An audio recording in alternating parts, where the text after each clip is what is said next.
congratulations again. I feel like we keep seeing you up here. Is it a comfortable spot for you? Oh yeah, I mean, I wouldn't recommend losing. It's a terrible feeling. So yeah, I mean, it's up to you. Win every time. It's a lot better when you're up here after a nice W.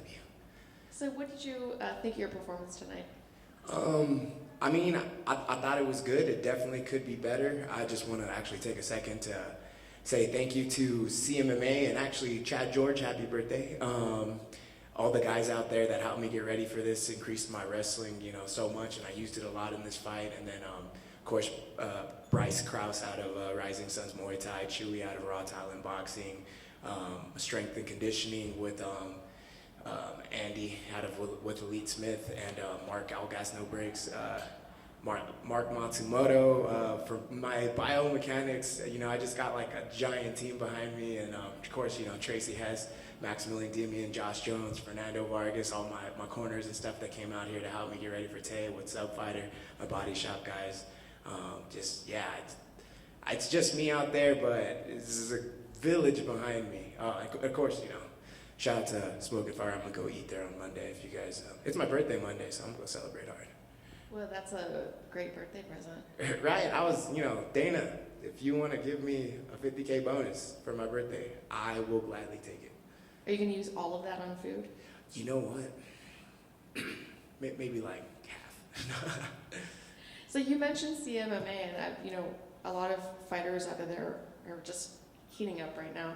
What do you kind of think is happening there at CMMA that's making this, it seems like a huge, all of a sudden, burst of winners? Yeah, it's just a good group of guys that are there, and then they got their pro practice at 12 o'clock, and everyone in there is just ready to rock, and it's just grit and grindy, and we just get it, every single day, and everyone's pushing each other to the limit, and there's also no egos there. If you're getting caught with something over and over again, the guy's gonna be like, look, this is what you need to do to fix it. And then, if you elevate your teammates' game, it elevates your game also because, now you got to come up with something else to get them with. So, yeah, it's just a great team to be with. Back to the fight. Was there anything about your opponent that surprised you? Not really. I knew he was going to hit hard, and, he hit me hard. I figured he was going to gas, and then he gassed. Honestly, I thought he was going to take a little longer to gas, if anything. So I was surprised that he gassed a little sooner than I thought. And there was a moment that looked like he hit you with something, it dropped you for a moment, maybe it was a slip, it was a little hard to tell. You got right back up. Did you feel that? Did you feel like there was a... No, I mean, yeah, he hit me like right behind the ear. He hit me in the sweet spot, dropped, opened my eyes, I was like, oh shit, there's his leg. And I grabbed it, and I was like, all right, let's work from here. I was like, whoops. How do you recover from something like that, just in your mind? You gotta have like short-term memory, you can't just be like, oh, he hit me and I gotta hit him back, If you make a mistake, be like, all right, let's not let that happen again, but it's all right. There's plenty more fight, to have. It's 15 minutes in there. Doesn't sound like a long time outside of the cage, but inside of the cage, that's a very long time. So there's plenty of time to get back. And when do you want to get back in there? Whenever Sean Shelby or Dana White wants me in there, I'll be back. I'll be ready. I don't really take time off unless a doctor makes me. So as long as there's no doctor telling me to take time off, I'm in the gym and I'm ready. And do you have an opponent in mind? You know what? Now that you asked me, mention it, I would love to run it back with D-Rod any time of the week. So if D-Rod wants it, I fought him on 4 days notice, 2 years off the couch, no training. I'm in the gym every day now. I think it's a totally different fight. I'll take that all the time, whenever, tomorrow. Let's get it. Sounds good, thanks. Thank you.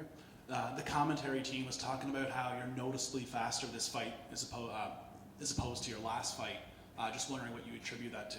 Yeah, it was my strength and I never used to do strength and conditioning before. I used to be a 55er. Like I said, I fought D-Rod on a couple of days' notice, so definitely was still like a 55er at the time. Between D-Rod and Phil Rowe, I had a couple injuries. I tore my MCL, popped the rib, and got COVID. So I had like 4 weeks to get ready for Rowe, and so my body was pretty much the same. And then after Rowe, I had eye surgery. And since then, I've been like, all right, let me get it. Found a strength conditioning coach, Andy, out of Elite Smith, with his partner, Mark, All Gas No Breaks, and just got me a lot beefier, a lot more explosive. And yeah, I mean, just working with my boxing and boxing coach Chewy and kickboxing coach Bryce Krause to just make sure that, you know, I'm not holding anything, I'm exploding. I actually think I'm a lot faster than what you guys saw. I was kind of still just like, you know, I wasn't giving it like a hundred, because I was trying to see what he was doing and not trying to overcommit. Sure. You mentioned the boxing, had great success with the body shot and throwing repeated body shots, a technique that's kind of considered underutilized in MMA. Is that something that you've been working on, or was it just there tonight and you just started just firing it? I'm be honest, don't really work on it too much.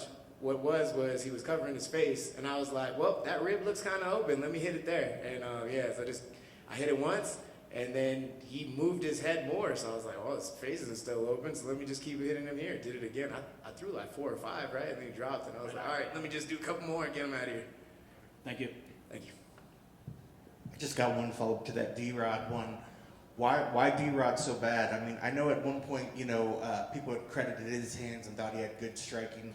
Was it because now you feel like you've grown so much since that point, or was it that he ended a 5-win streak that you were on? You know, why that fight so much? It seems More than anything, I just kind of want to GSP it and avenge my losses. You know, I 100%, like, he's a great fighter. I just don't think he's better than me. He was better than me that night, but I don't think he's better than me. And I want to prove to the world that, you know, I get a lot of shit about how many times he hit me that fight. And I mean, he did. He outstruck me like a mother. But yeah, you know, I had a little worse eyes back then, and I was also pretty damn rusty. So I think I take him out now.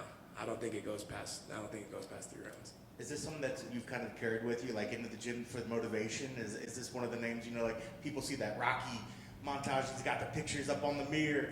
You know, is this the name that, you know, kind of burns your fire to get you in the gym at night, wanting to get that loss back? I mean, it's not the thing that gets me in the gym every night. Like, nah, it's not like his picture's above my bed and I'm like, I'm gonna get you, man, I'm gonna get you. It's not that at all, but you know, it just like, he left a sour taste in my mouth and I want to clean it up, that's it.